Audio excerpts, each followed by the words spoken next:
We're joined today by Bektour Iskender, co-founder of Kyrgyzstan's independent KLOOP news agency. Bektour, thank you for joining us.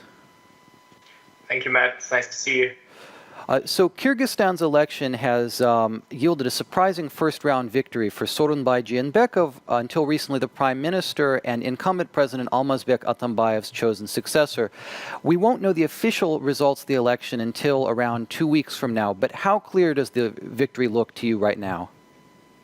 It looks pretty clear, to be honest, because I don't think that there is any possibility that official result that will be declared, that will be so much different from what is being known right now. Because first of all, the person who took the second place, Omurbek Babanov, he doesn't even try to challenge, these results. He kind of, in a way, he confirmed that he took the second place. But although he was unhappy with some things that were going on during the election, and we've witnessed actually quite a lot of violations that happened, but it doesn't seem like results will be different when they are announced officially. Tell us a bit about some of these violations. How free and fair would you say the election was, looking back after it's over? Definitely, they were not as free and fair as I think even people in Kyrgyzstan were expecting them to be. Especially in the south of the country, there were numerous violations, and the most common one was that those people who work in government structures, those people who work at schools, in hospitals, they were kind of forced to go to vote for Jeenbekov, and then also university students. There were, I think it was 2 weeks before the election, there was a sound recorder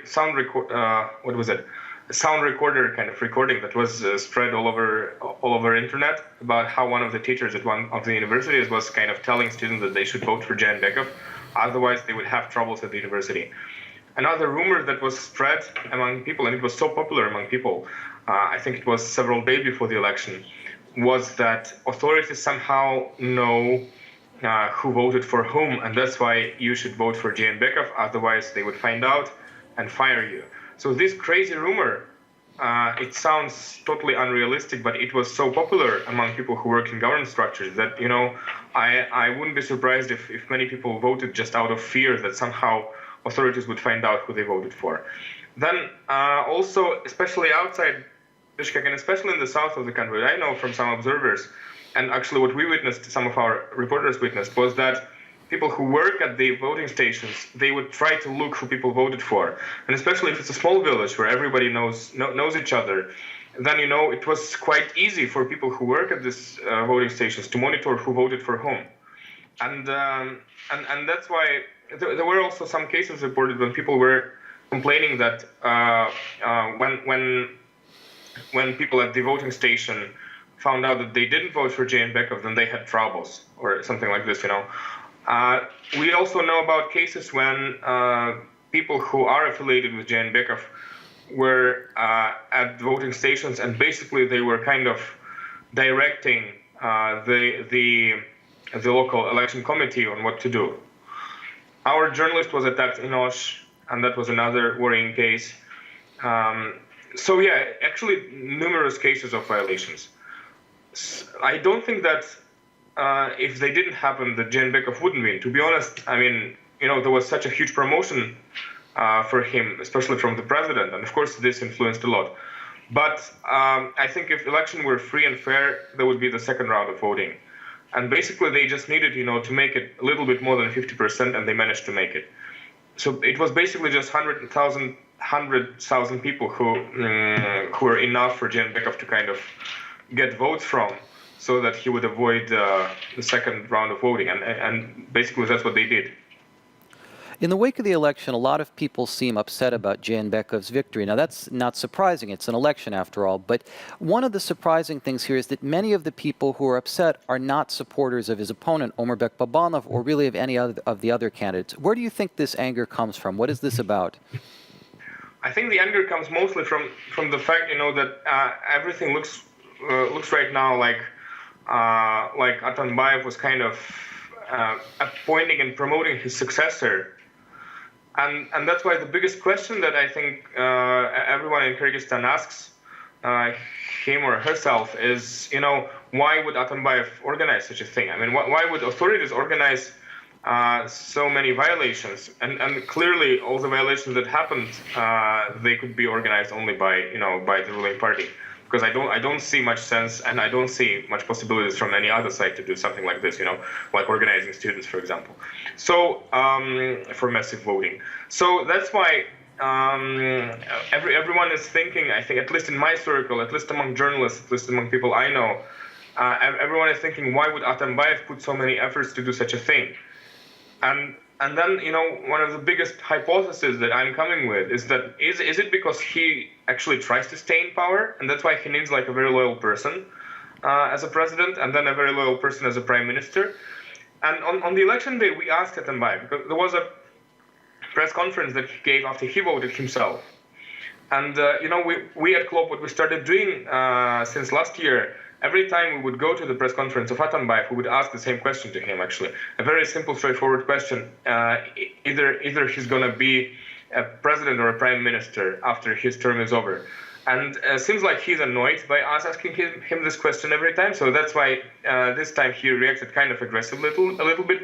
And he said to us, you KLOOP people should not be afraid I won't be a prime minister or a president.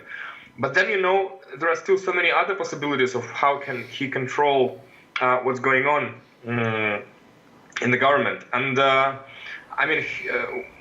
one of our biggest fears is that he might choose the so-called Moldovan scenario, where they have this oligarch, Plahotniuk, who is not having an official position and who is calling himself coordinator of the ruling coalition in the parliament and basically controls a lot in the country. And we're just afraid that Atambayev might try to get some kind of role like this in the country, because otherwise I totally don't understand why would he put so much effort into making Jeenbekov his successor. Mm-hmm. Have there been any protests against Jeenbekov's victory? There was only one protest. The day after the election, there was a protest in the town of Talas. And the thing is that in the whole region of Talas, Babanov managed to gain 84% of votes, which is the highest figure that he got among all the regions of the country. And actually, in the Chui region of Kyrgyzstan, he was also more popular than Jeenbekov, even according to official results. But in Talas region, his popularity is explained by the fact that he himself is from Talas. So that's why there was this protest organized. But it seems like Babanov actually was not that much involved in organizing it, maybe. I don't know. Because what happened was that there were, according to different reports, there were from 600 to 1,000 people who gathered in the center of Talas, the town of Talas, the day after the election. And then Babanov's brother showed up and asked everyone to go home because Babanov did not plan any protests and they can let him down by organizing riots or something. So some people still stayed in the main square of Talas, but then the next day there were no protests anymore. So, and this is the thing, because it doesn't seem like Babanov is ready to fight for anything, And this is the problem of this election, because Babanov, up until very recently, he was not really confronting authorities. So he was trying to build his own campaign on just saying how cool he is, but he never tried to confront anything that authorities violated themselves. Like, for example, he never confronted, the human rights situation in the country, or he would never say anything against, this suspicious hydroelectric power plant deal that our government managed to sign this summer with an unknown company from Czech Republic, which was a huge failure of the government. And, Babanov never mentioned any of the mistakes of the government. So he was kind of trying, as we say in Russian, to sit on two chairs at the same time. Like, he was trying to stay friends with the government as much as possible, with Atambayev as much as possible. At the same time, he was thinking that because of how kind of cool he is, and because he was hanging his advertising banners everywhere, that this would help him to be like a good competitor to Jeenbekov. And only like 2 weeks before the election, he was suddenly attacked by Atambayev himself. And then it was too late, because he kind of tried then to build an image of this opposition leader who is suppressed by authorities, but it just didn't work out that much, because I think there is still quite a low level of trust to Babanov as well. So then he just lost the election without even trying to fight that much, or maybe he tried, but it was too late. And now, after the election is over, he doesn't seem like he's a fighter at all. I mean, this person changed his positions in the politics so often that I would not be surprised if Babanov right now is thinking like, what is the way he can join Jeenbekov's team? I would not be surprised. So, yeah, that's the sad outcome of these elections. So let's return to Jeenbekov for a second. When he becomes president, what will be at the top of his agenda, do you think? What are the biggest challenges he'll face? I think his biggest challenge will be to restore a relationship with Kazakhstan. Because, what Atambayev did in his last month of presidency is crazy, because he basically, he ruined a good relationship with Kazakhstan just, without any serious reason to do that. And actually right now I'm thinking, why would he do such a thing? Because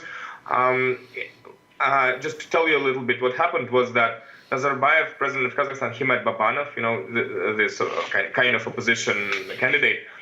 And Atambayev was mad about this, and then he started basically almost like insulting Nazarbayev, telling that, kind of hinting that Nazarbayev is too old to be the president, and things like this, And Kazakhstan responded by basically blocking the whole border with Kyrgyzstan. And for our country, this is a vitally important border, because basically this is the only way for us to export our goods, anywhere abroad. So Kyrgyzstan is in a kind of a crisis right now, because our whole agriculture is in huge trouble, for example. Our whole export is in huge trouble because of this. And people who make business in Kazakhstan, they just, it's so difficult for them to travel there right now. And then after the election, Atambayev seemed to he seemed to restore his personal relationship with Nazarbayev. So today, for example, he kind of apologized to Nazarbayev. He said that, okay, maybe I was not right when I said, these things about Nazarbayev. But then he kind of kept on, telling that Kazakhstan is, as he said, Kazakhstan is betraying the idea of the Eurasian Economic Union.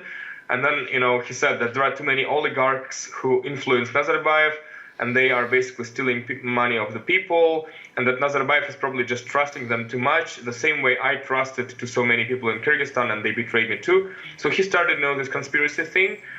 And then Atambayev leaves his post, and then Jeenbekov will have to deal with this. And I wonder what he does, because it's going to be quite difficult, because of course Kazakh authorities, they also see Jeenbekov as a successor of Atambayev. So I don't think that they would be willing, to immediately and straight away from the beginning of his presidency to start kind of restoring relationship. And we are in a situation when we depend on Kazakhstan much more than they depend on us economically. So that's why, Jeenbekov will have to put a lot of efforts to kind of restore a good relationship with Kazakhstan. This will be quite a challenge for him. So Jeenbekov is clearly Atambayev's chosen successor, but to what degree do you think he'll actually be Atambayev's man in office, or will he chart his own path? That's a really good question, by the way. And everyone is thinking okay, Jeenbekov is now becoming a president, but why don't he just, I don't know, at some point, get rid of Atambayev and kind of trying to imprison him? I mean, such cases might happen in Kyrgyzstan. There were alliances and unions which would be destroyed within months after starting existing. There were several huge alliances in Kyrgyzstan that didn't live too long. So it well might be, and I think Atambayev is worried about this very much, and that's why maybe he was trying to choose as loyal person as possible to him. So it really depends a lot on how Jeenbekov becomes independent as a politician, because he doesn't seem to be like the one. He never took, before he became a prime minister, he was not holding a politically important position in the central government. His highest position before that was Minister of Agriculture, and this is it's not the most important politically, it's not the most important ministry. And before that he was a governor of Osh region. So basically he was a local governor. He was a third tier kind of, government official. And maybe that's why Atambayev chose him, because he kind of maybe understands that Jeenbekov's ambitions are not too high. And, when Jeenbekov won and when he was kind of celebrating his victory in the evening of the election day, one of the first things he said is, I want to thank our president Atambayev for something like this. He was highlighting, his loyalty to Atambayev from the very first seconds after knowing that he won the election. So yes, it really depends on. We are right now thinking how Jeenbekov's brothers would become, for example, influential, because he's got two very influential brothers. One of them was the Speaker of the Parliament, and his brothers have really strong. And the other one is an ambassador in Jordan or something, So and his brothers have really strong ties with some royal families in Saudi Arabia. And also, I think, in Kuwait or something. So maybe this might become his kind of force, but it's difficult to predict right now. It's absolutely impossible to tell what's going to happen. It's Kyrgyzstan. Bektour, one final question for you. What would you say this election means for democracy in Kyrgyzstan? I think it was unfortunately it was a step back. We made such a wonderful step forward in 2015 in a way, I guess, because I really loved those parliament elections. I mean, they already were a little bit suspicious, some facts about them, but I was much more optimistic 2 years ago. Right now, I think we made a huge step back, and first of all, because we managed actually to create this visibility. I mean, by we, I mean the government of Kyrgyzstan, the visibility of us being like such a democratic, free country or whatever. There was this positive kind of PR made by Western media that Kyrgyzstan is this freest Central Asian country and so on. It damaged us a lot, I think, because authorities understand this, and I think in a way they kind of used this image, this positive image that was suddenly created, and in a way they could, organize whatever they wanted, and we would still look better than our neighbors. But here in Kyrgyzstan, we definitely realize that it is a step back. Mm-hmm. Well, Bektour, thank you very much for joining us today. Thanks for speaking with us about the election. Thank you, Matt.